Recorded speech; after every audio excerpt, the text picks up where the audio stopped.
Hi guys, welcome to another episode of Living Life at Life You. I am your host, Dr. Veronica Garcia, and today I'm joined by another amazing student of the chiropractic program. Hi, Miss Ashlee, how are you? Hi, I'm good. How are you? I'm so good, so good. So excited to have you here. Yes, thank you. I'm so honored to be here. Yes. So what quarter are you? Let's paint a picture over there. I am in 11th quarter. 11 of 14 quarters. So Yes. you are already in clinic, almost out the door. Yeah. How does it feel? I'm so excited. If starting clinic was just the most confirming thing for me that this was exactly where my life needed to be, and caring for patients is one of my favorite things. So to actually be able to do it finally is awesome. So I'm looking forward to getting out there and just being able to start more and do more. So. That's beautiful. I just got goosebumps. I love it. And I get goosebumps because if you're not aware, if everybody's not aware, I get to be a faculty member at Student Clinic, which is the first level of clinic, like the Campus Center for Optimal Health and Performance, CC Hub.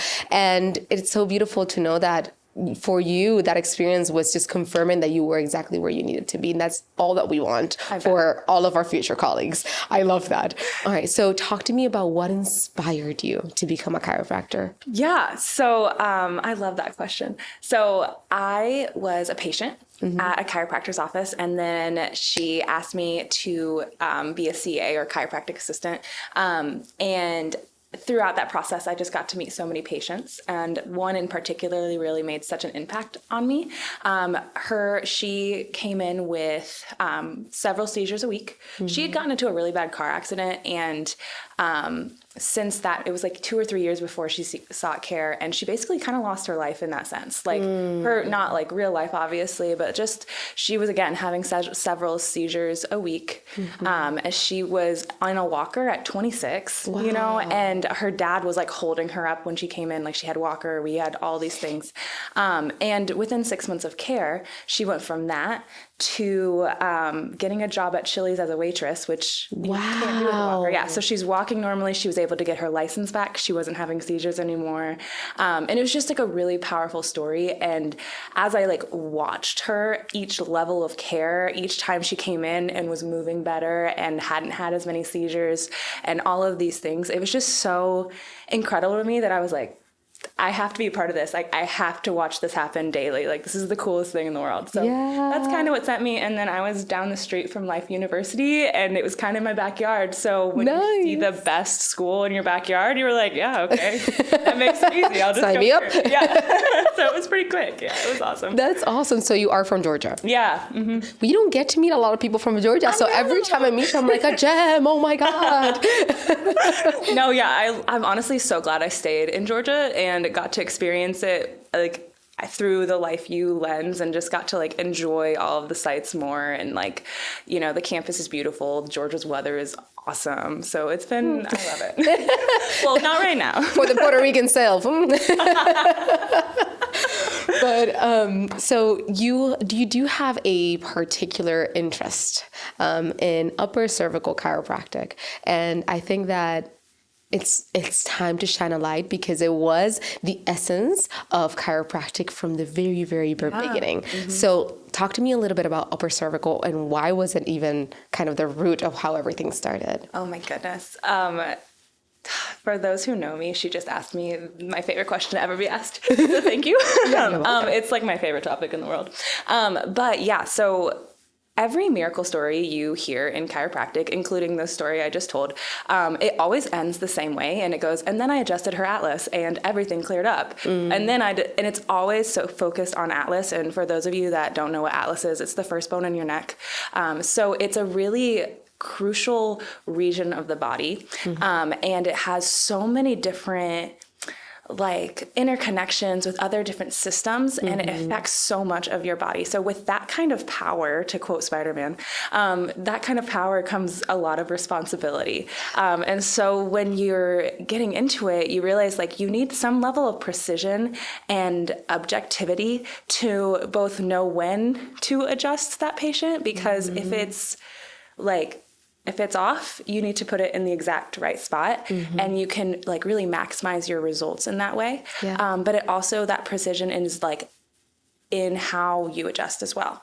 So like, you know, not just like line of drive, but just it takes way more consideration into all the different variables, the fact that every human body is shaped differently and that we account for those kinds of like differences. I was going to say abnormalities, but it's normal to be different. So, you know, and it's really like an all-encompassing field that you can nerd out and geek out about all of the cool science of why.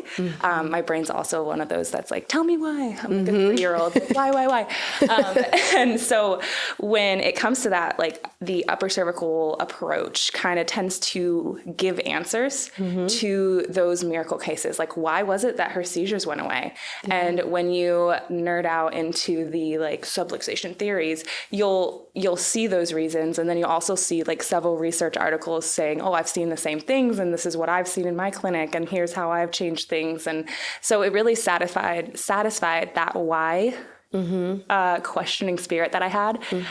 And like when you get to watch a patient get their lives back and just like that, those quote unquote miracles, even though we can explain them. So it's not really a miracle, right? When we have the science to back it up. But it's so incredible to be a part of. And so it's really, I remember going to my first annual, this like upper cervical annual where all the docs get together. I was in 4th quarter. I still didn't even know what like half the words meant. And I remember like sitting there being like, what do all these words mean? I don't know anything. But I just remember being like, I don't know how long I'm going to like dig into this because it's only 2 bones. Like what else is there, you know? And then you like keep digging and you're like, there's more and there's more. And what about this and this? And it's the most fascinating thing to me. So yeah, that's why. I love that. And I love that you got yourself exposed to such a huge, important conference, just to be surrounded by these people that have known this language for years and eons and eons and eons before, right? But to be in 4th quarter, and I understand because I come from a functional neurology standpoint. So I remember so clearly sitting in my first functional neuro seminar and being, I have no idea what they just said. It kind of makes sense. Like my spirit knows it makes sense, but I consciously have no clue. Right? But to be able to like grow and dive into it, and the more that you understand, the more that you see, the more that you learn, the more that you fall in love. I love that. I absolutely love that. So let's talk a little bit about, so upper cervical, you mentioned the first 2 bones.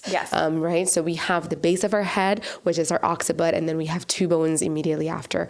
So talk to me a little bit about what those are and why is it that it kind of, what are some of those conditions, I guess, and my question is, what are some of those conditions that are related to there that you could never in a million years would have put them together in a Western medical industry? So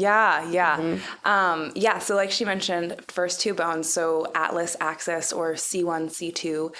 And we really, a lot of those conditions, it's that area in particular is where a lot of things come together. So you've got these like suboccipital muscles that have the most muscle spindles and are aware of so much proprioceptive input.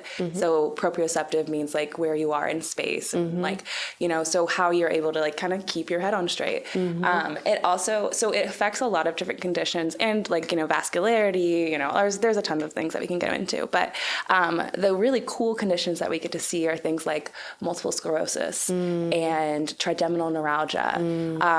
We can see, I mean, patients with like post-concussion syndrome. I know with Funk Neuro, like we a lot of times like partner with you guys with post-concussion syndrome. And that one is just like one of those like wild things that like I feel like a lot of patients don't understand what like post-concussion syndrome is, and they just have all of these like leftover things.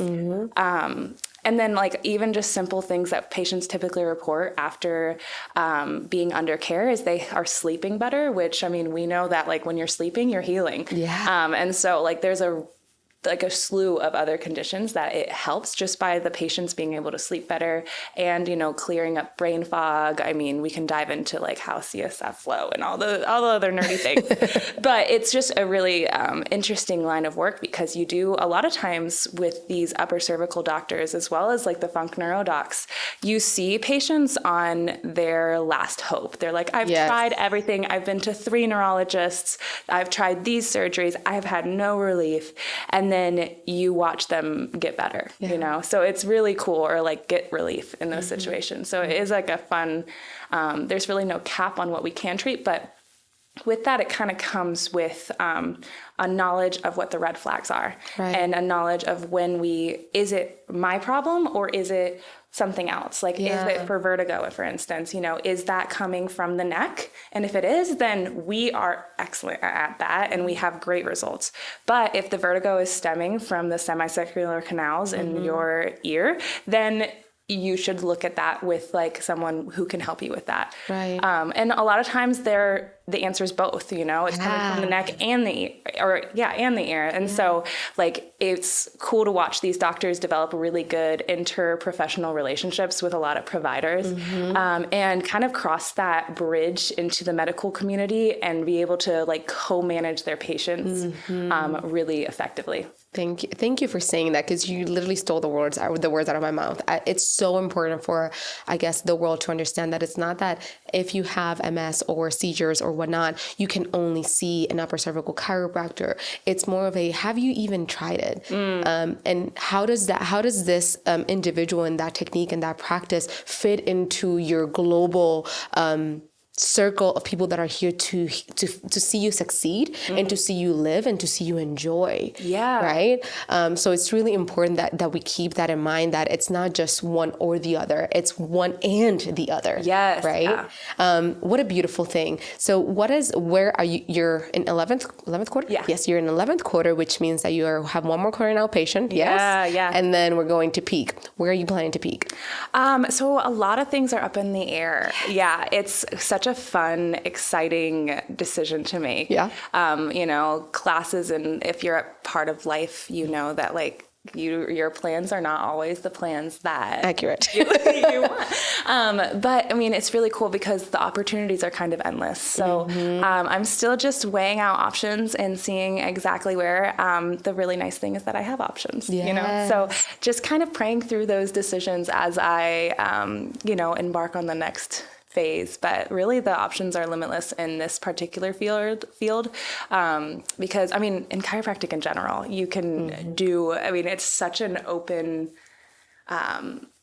occupation where you can really make your life however you want it to be. So yeah, just figuring out next steps as we go.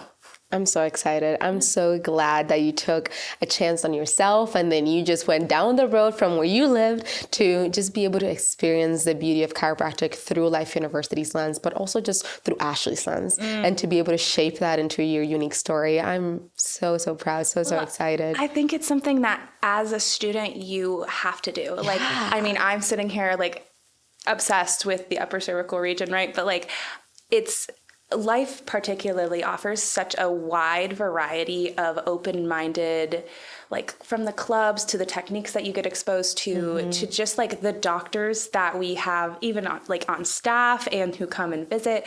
Like, you can really broaden your horizons, like coming in not knowing what chiropractic is or just one idea of what you think chiropractic is, to just like digging in deep. And like my encouragement to any student listening is just to explore and like what resonates with you, and like open your mind, because even the things that you think are weird or like whatever, like they all have so much value. And you can learn so much just by exposing yourself once to something, and it can just be a nugget or a tool in your tool belt, as we like to say, that can affect so many different people, because you don't know who's coming into your office. Like, Amen. So. Amen. And even if you're not using it for yourself, I always say you have it in your contact book. If you have it in your contact book, that speaks volumes to be able to refer out and to just support each other and support your patient more than anything. Yes, and that's like where the culture seems to be going, and also it makes sense, right? Is that patient-centered, evidence-based care, and that comes in with like, yes, you know where your role is, and like not feeling this like ego about referring out. Like, I can take care of all the world's issues. Like, well, do you do that to to yourself? Like how, you don't treat Hopefully yourself not. like that, right? Like, and so with our patients, like we have this like education that like tells them that they have a power within themselves to heal themselves, right? Their bodies are capable of healing. And like sometimes it just takes you telling that patient, like, your body's not the problem, it's actually the solution. And you have everything inside of you that can heal itself. And then you can like walk them through this new life where they're like, oh, I'm a healthy person. I'm healing. I have the energy to do more things. And like, then you notice those other things. Like if it's a PT problem, I don't want to deal with it. I want to refer that patient out. I'm in PT class right now. And that's the thing I've learned is that I want to refer out. Yeah, like, exactly. It's as important. It's as important. I love that. Thank you so much for being such an inspiration to university and being a shaker here and just being present and just vouching for yourself to just be who you are. I think it's really important that people know that you get to be Ashlee because you chose to be Ashlee. And it's beautiful to see you grow, and it's beautiful to see you just explore. And I'm so excited to call you colleague, and I know it's going to be amazing. And if you stay around Georgia, and now I have another referral source. So thank you.